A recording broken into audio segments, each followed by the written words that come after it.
There are unfortunate consequences to a government shutdown, and the federal government is not receiving any cash at the moment. And so the Office of Management and Budget has been tasked with looking over the receipts and looking over the budget of the entire federal bureaucracy, and as the Vice President said, determining what needs to continue to go out the door and what can we continue to keep running, and what unfortunately is going to have to come to an end. So those decisions are being made, and unfortunately layoffs are very likely, as the Vice President just said, going to be a part of that. I'm just trying to clarify the timing of these potential layoffs to federal workers. You said imminent. The Vice President seemed to say in a couple of days. It looks like Russ Vought maybe said in 2 days. When would these layoffs begin? 2 days, imminent, very soon. You will expect more announcements right now.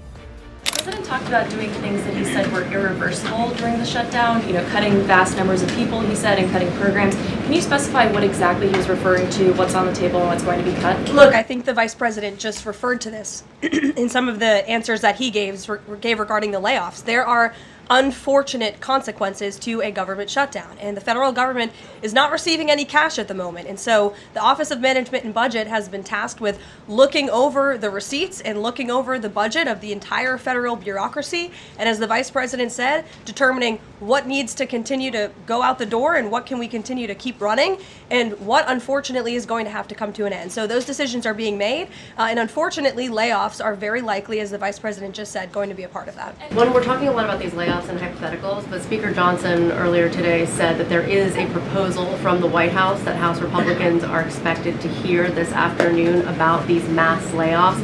Can you tell us what is in that proposal? What agencies, what programs, what jobs? What he's referring to is a proposal that our Office of Management and Budget Director, Russ Vought, is going to be proposing to the House Republican Conference. He's going to kind of walk them through what this unfortunately is going to look like so they can discuss it with their constituents back home in their respective districts. So I don't want to get ahead of the Office of Management and Budget, but I'm sure you'll be hearing more about that very soon.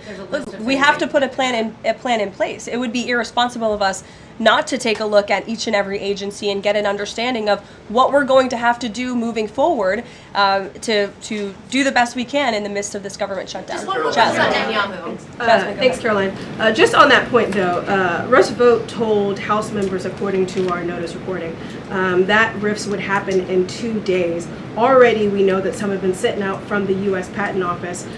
So I wonder, one, this administration continues to say that they don't want to lay people off, but obviously there is a plan to lay people off. So what is your message to those people who are getting laid off? And then if the government reopens, will those RIFs reverse? Are they not permanent if the government reopens, specifically if it reopens pretty quickly? Well, sometimes you have to do things you don't want to do, and it's because the Democrats have put us into this position. If the Democrats did not vote to shut down the government, we would not be standing up here talking about layoffs today. We'd be talking about all the other news stories going on in the world in our country. We'd be talking about all of the great things that this administration is doing to uplift Americans across the country. But unfortunately, the Vice President of the United States and I have to come out here today to talk about a government shutdown that the Democrats put us in this position. And the second question, Thanks, Caroline. I'm just trying to clarify the timing of these potential layoffs to federal workers. You said imminent. The Vice President seemed to say in a couple of days. It looks like Russ Vought maybe said in 2 days.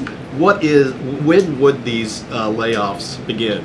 2 days, imminent, very soon. You will expect more announcements right now. Is it just not unclear, or are you waiting? No, it's not unclear. All of those things are very synonymous with one another.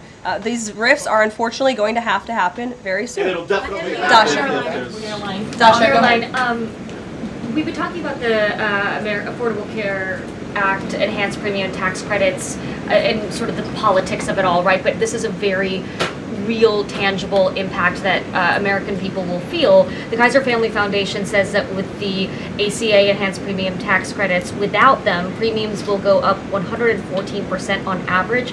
19 million of the 24 million people who rely on the coverage are in states that President Trump won.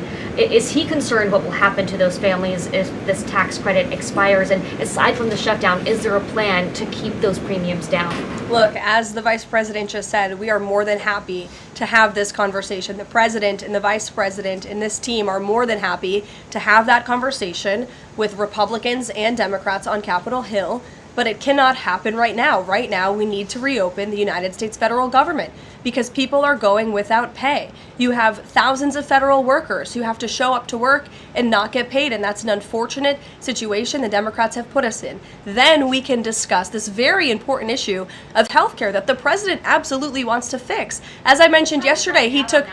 But those premiums do not expire until the end of the year. It's October 1st right now. And so we have a few months to have that conversation. And it's irresponsible of the Democrat Party to try to convince the American people that that conversation has to happen right now. No, what needs to happen right now is the reopening of the United States federal government. And then this administration will be happy to work with Democrats in good faith to come to a policy determination. But one red line the government has already made clear, this administration has already made clear, this administration is never going to support taxpayer-funded benefits going to illegal aliens. And we think it's despicable that that was one of the first proposals that Democrats put in their funding proposal, and their CR. The Republican CR was a clean CR that would keep the government open. Democrats have voted for it 13 times in the past. The Democrats put this poison pill in there, this partisan pill. Why? Because they are beholden to the far left radicals in their party, and you already see 3 moderate Democrats having the courage to say no.